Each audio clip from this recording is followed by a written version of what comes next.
Techno Buffalo's E3 coverage is presented to you by State Farm, helping you get to a better state.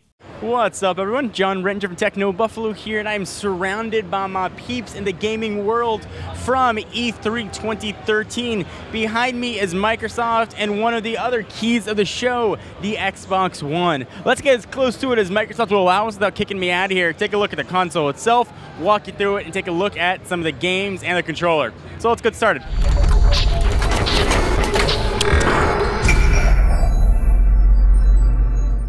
So here is the console itself, looking like an old school cable box. Moving right along, we've got the controller and the Kinect, looking like a squatter version of the Kinect we've got right now. More on that a little bit later. If we go back, you can see all the vents surrounding this guy and a slot loading Blu-ray drive right there on the front.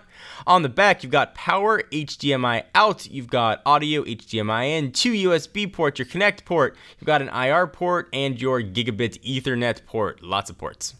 Alright, so we took a first look at the Xbox One console. Let's take a look at what's going to control it, the appropriately named controller. So a lot of things are different here. The first thing you'll notice when you pick it up is the material feels very different. It almost has a third-party controller feel to it. The battery pack has been totally removed. There are batteries inside, but they now sit flush. You've got a new font and new buttons for your classic AX, Y, and B. You can really feel the rumble on both sides. The trigger buttons now have a little bit of a stickier action to them. And you've got the Xbox, the share buttons, and the new Xbox button right down there. It's going to launch Xbox Live.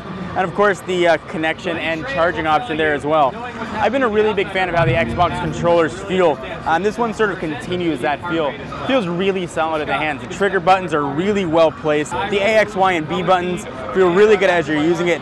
Analog sticks, the four-way navigation, everything feels really, really solid. I will say, and as a compliment, I guess, to Sony, now the Sony controller feels as good as the Xbox controller.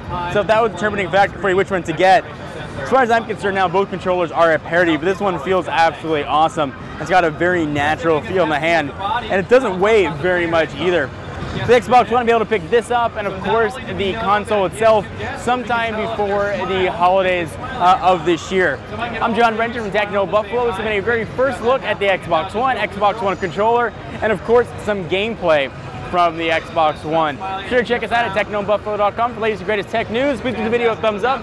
Most definitely appreciate it. I'll see you guys next video. I want to thank our friends at State Farm for powering our E3 coverage. Having insurance isn't the same as having State Farm. They help you on your schedule, offering 24/7 access to an agent on your schedule, not theirs. Let them help you get to a better state.